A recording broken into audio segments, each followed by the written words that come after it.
Hai semuanya, John Parlay di sini. Terima kasih sudah berikan aku kesempatan untuk membahas seputar bola malam ini. Sebelum lanjut, alangkah baiknya kalian bantu channelku ini dengan cara like, comment, and subscribe. Oke, tanpa banyak basa-basi, langsung saja kita ke pertandingannya.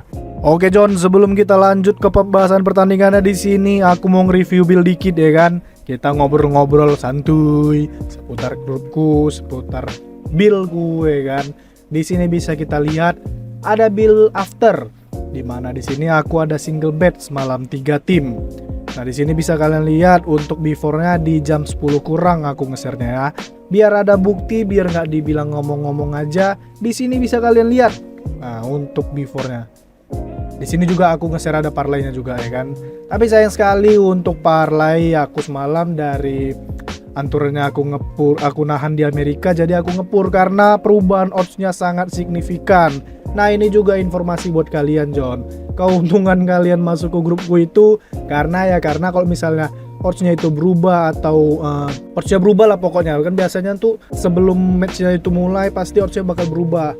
Nah kalau misalnya gitu biasanya aku nge-share-nya di build yang baru, nggak di build yang aku review, aku ceritakan semalam lah pokoknya. Tapi kalau misalnya gitulah, kalau misalnya keuntungan di grupku ini gitulah, saling sharing ini. Kayak misalnya semalam tuh kan aku di Amerika ya kan, menahan ya kan. Tapi di sini aku ngefur untuk Jerman. Di parlaynya juga aku Jerman ngefur. Tapi sayang sekali tetap patah ya kan, patah 1 gitu. Ya patahnya di Malta Italia patah 1. Tapi nggak apa-apa lah, penting kita masih tertutupi dengan single bet ini John. Jadi kalau kalian penasaran, kalian bisa masuk ke grupku. Aku nggak pernah capek ngingati untuk ke kalian. Kita saling share dalam grupku ini. Masuknya gratis tanpa pungut biaya. Jadi mungkin sekian aja ya kan untuk pembahasan match malam ini. Match pula ya kan untuk pembahasan build. Jadi langsung saja kita lanjut ke pembahasan pertandingannya. Let's go. Oke Johnku, seperti biasa malam ini aku akan membawa 4 pertandingan, di mana pertandingan pertama kita mempertemukan Norwegia versus Spanyol, kedua Polandia versus Moldova, ketiga Turki versus Latvia, dan yang keempat Wales versus Kroasia. Tanpa banyak basa-basi, langsung saja kita lanjut ke pertandingan yang pertama. Oke John, di pertandingan pertama ini kita mempertemukan Norwegia versus Spanyol. Sebelum masuk ke pasaran yang diberikan para bandot, di sini kita lihat statistik dari kedua tim. Untuk Norwegia kita lihat sedang dalam performa 75%, di mana menduduki klasemen 3 dengan mendapatkan 10 poin. Dan di 6 pertandingan terakhirnya, Norwegia ini memenangkan 4 pertandingan, 1 kali kekalahan dan 1 kali berakhir imbang. Untuk Spanyol kita lihat sedang dalam performa 83%, di mana menduduki klasemen 2 dengan mendapatkan 12 poin. Dan di 6 pertandingan terakhirnya, Spanyol ini memenangkan 5 pertandingan dan 1 kali mengalami kekalahan. Untuk informasinya di sini aku bacakan juga, Norwegia memiliki kemenangan 3 beberapa pertandingan kandang. Spanyol memiliki kemenangan beruntun dari 5 pertandingan. Norwegia memiliki kemenangan beruntun dari 4 pertandingan. Untuk pertandingan terakhir dari kedua tim di sini bisa kita lihat ya kan, Spanyol ini memenangkan 4 pertandingan, Norwegia memenangkan 1 pertandingan dan 1 kali berakhir imbang untuk kedua tim. Jadi langsung saja kita lanjut ke pasaran yang diberikan para bandot. Oke John, di sini kita lihat bandot lebih mengunggulkan Spanyol dengan ngefur setengah, seperempat, dan 3/4. Untuk over-undernya bandot menyediakan 2/4, 2/2, dan 2/3/4. Di sini pribadi aku akan memegang Spanyol dengan ngefur seperempat. Dan untuk over-undernya aku akan memilih over 2/4. Kenapa aku memegang Spanyol? Karena kita lihat dari segi head-to-headnya.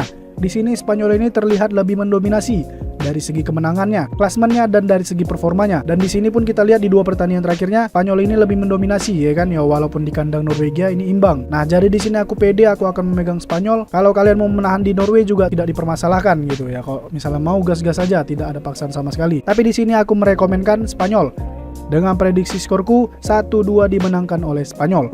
Langsung saja kita lanjut ke pertandingan yang kedua. Oke John, di pertandingan kedua ini kita mempertemukan Polandia versus Moldova. Sebelum masuk ke pasaran yang diberikan para bandot, di sini kita lihat statistik dari kedua tim. Untuk Polandia kita lihat sedang dalam performa 67%, di mana menduduki klasemen 2 dengan mendapatkan 9 poin. Di 6 pertandingan terakhirnya Polandia ini memenangkan 4 pertandingan dan 2 kali mengalami kekalahan. Untuk Moldova kita lihat sedang dalam performa 50%, di mana menduduki klasemen 4 dengan mendapatkan 8 poin.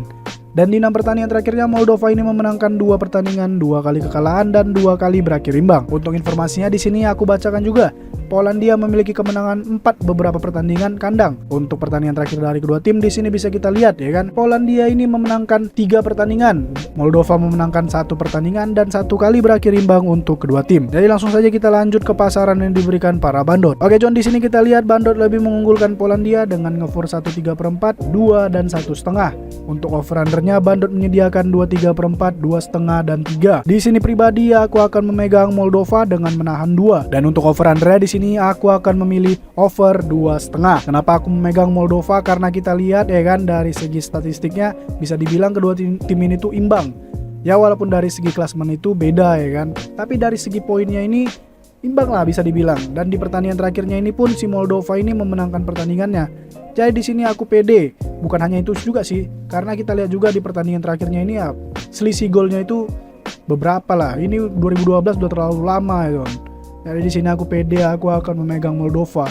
Ya kalaupun kalian memegang Poland untuk nge-for juga tidak dipaksakan sama sekali. Gas aja kalau memang kalian feel-nya di Poland ya kan.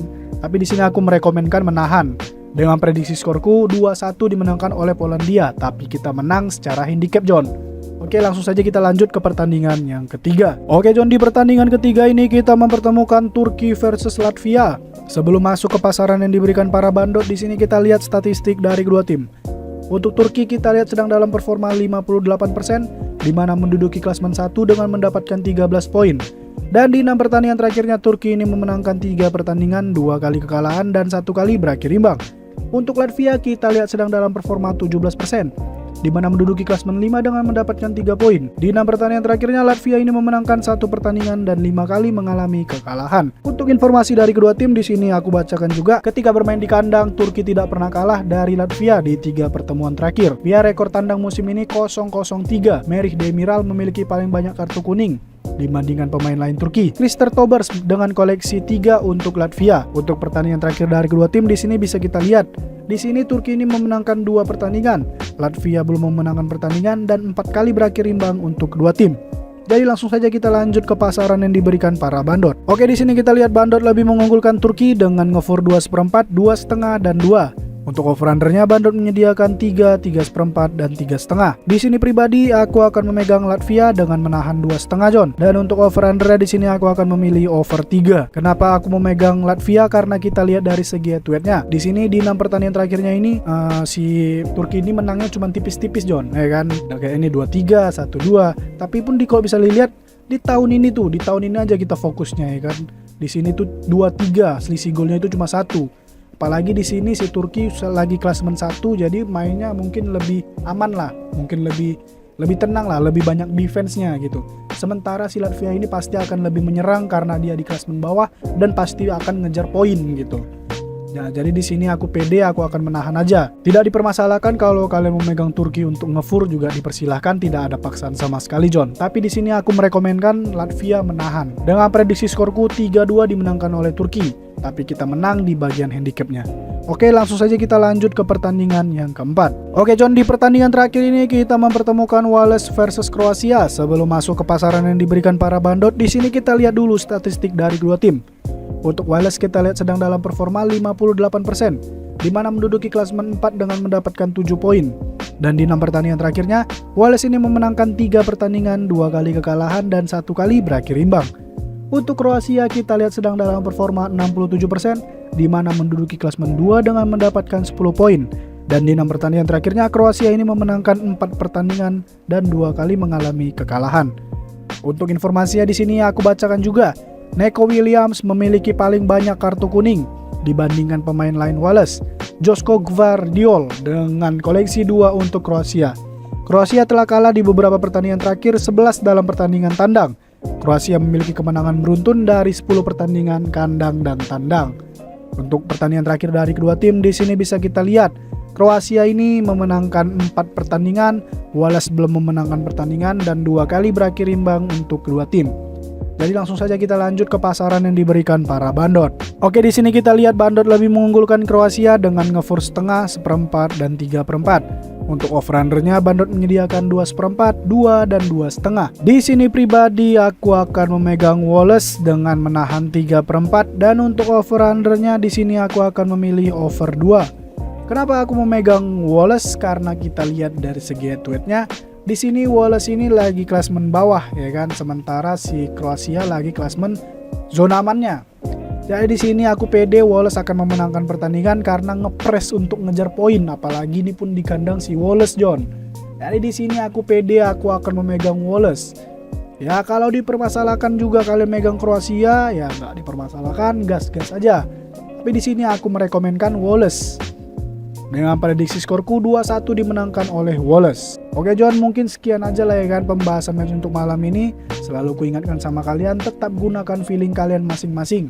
Kalian nonton videoku ini, jadikan aja videoku ini sebagai referensi buat kalian. Kalau kalian rasa cocok angkut, kalau nggak cocok nggak usah diangkut John. Karena di sini aku juga memprediksi, dan nggak selamanya prediksiku tepat 100% terus menerus. Oke, sekali lagi juga ayo sama-sama kita bantu channelku ini dengan cara kalian like, comment, and subscribe. Dan buat kalian yang mau join ke grup WhatsAppku, aku udah letak nomorku di awal video. Dan juga nanti aku akan ngeletak di deskripsi dan di kolom komentar. Jadi kalau kalian penasaran, kalian bisa hubungi WA aku. Karena dalam grupku kita saling sharing, saling nge-share parlay, single, bojal, single bet, single boom, segala bola kita bahas setiap hari secara gratis John. Oke, mungkin sekian dari aku, salam prediksi.